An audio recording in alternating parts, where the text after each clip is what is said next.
Hello everyone, আজকের রেসিপিতে রয়েছে তালের বড়ার রেসিপি। তো তালের বড়া হচ্ছে একটা ট্রেডিশনাল রেসিপি, বলতে গেলে আমাদের কিন্তু পরম্পরা এটা হয়েই এসছে। তালের বড়া, জন্মাষ্টমী মানে তালের বড়া।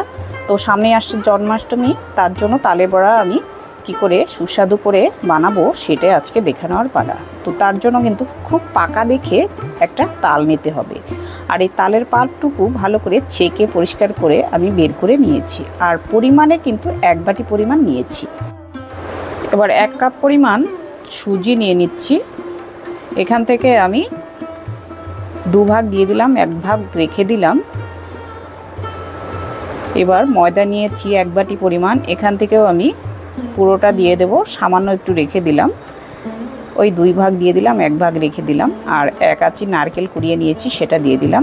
চিনির পরিমাণটা পুরোটাই দিয়ে দিলাম, সামান্য 1 চামচের মতো রেখে দিলাম। তো এইভাবে করে মাপটা দেখে নিলে আমাদের কিন্তু সুবিধা হবে। কারণ হলো বেটারটা একটু ভালো করে ফেটিয়ে নিয়ে তারপর কিন্তু যদি আমরা দেখি যে একটু পাতলা পাতলা হয়ে গেছে, তবেই কিন্তু আমরা আরেকটু উপকরণ দিতে পারবো। তো ভালো করে হাত দিয়ে একটু ভালো করে ফেটিয়ে নিতে হবে। ভালো করে ফেটিয়ে নিলেই কিন্তু চিনিটা মেল্ট হয়ে গেলে একটু পাতলা হয়ে যায়, সেক্ষেত্রে আমরা বুঝতে পারবো বেটারটা। তো এইভাবে করে মাপ করে করে দিয়ে নেবেন। এবার দেখে নিচ্ছেন তালের পাল্পটুকু কিন্তু একটু পাতলা পাতলা হয়ে গেছে, ফেটিয়ে নেওয়ার ফলে চিনিটা মেল্ট হয়ে গেছে। এই পর্যায়ে করে আমি বাকি উপকরণটুকু যেটুকু রয়ে গেছে সেটুকু কিন্তু ঢেলে নেব। সুজিটুকু পুরোটা দিয়ে দিলাম, ময়দাটা যে আছে সেটাও দিয়ে নেব। এবার আর একটু ভালো করে চটকে চটকে ভালো করে মেখে নেব। তো বন্ধুরা, মাপটা যদি আপনারা এইভাবে করে দেন তাহলে কি হবে, আমাদের বেটারটা বানাতে সুবিধা হবে। আর আমরা বুঝতে পারবো বেটারের ময়দার সুজির পরিমাণটা কতটা কি লাগবে। তো বন্ধুরা, এখানে কিন্তু 1 চিমটের নুন দিয়েছি, আমি ভিডিওটা স্কিপ করে গেছি, তোমরা একটু দিয়ে নেবে, তাহলে কিন্তু এটা স্বাদটা আর একটু ভালো হবে। তো আরও একটু ভালো করে ফেটিয়ে নিলাম। এখন দেখো বেটারটা কিন্তু একদম ঠিকঠাক হয়ে গেছে। এবার ঢেকে রেখে দেব। এদিকে গ্যাসে কড়া বসিয়ে দিলাম, কড়াটা গরম করে নিয়ে তারপর সাদা তেল দিয়ে নিচ্ছি। বন্ধুরা, আমি কিন্তু মাত্র 10 মিনিটের মতো ঢেকে রাখছি। তোমরা চাইলে 30 মিনিট ঢেকে রাখবে, তাহলে বড়াটা খেতে আরও একটু বেশি ভালো হবে।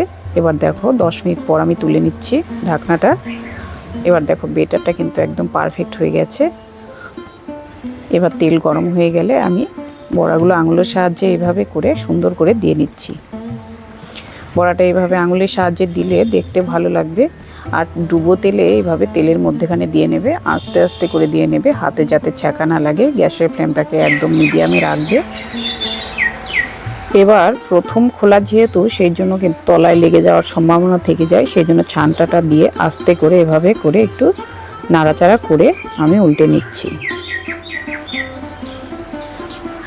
আর পরপর এভাবে করে উল্টে পাল্টে একটু লাল লাল করে ভেজে নেব। গ্যাসের ফ্লেমটাকে একদম মিডিয়াম করে তারপর ভেজে তুলে নিলাম। এভাবে করে পরের খোলাটাও দিয়ে নিচ্ছি। একইভাবে আমি 2-3 বার ভেজে নিলাম। তো বন্ধুরা, এই ভিডিওটি তোমাদের কেমন লাগলো? এরকম মাপ করে বেটারটা বানিয়ে তালের বড়া রেসিপিটি করো। আশা করি তোমাদের এই ভিডিওটি ভালো লাগলে অবশ্যই কমেন্ট করে জানাবে। ধন্যবাদ।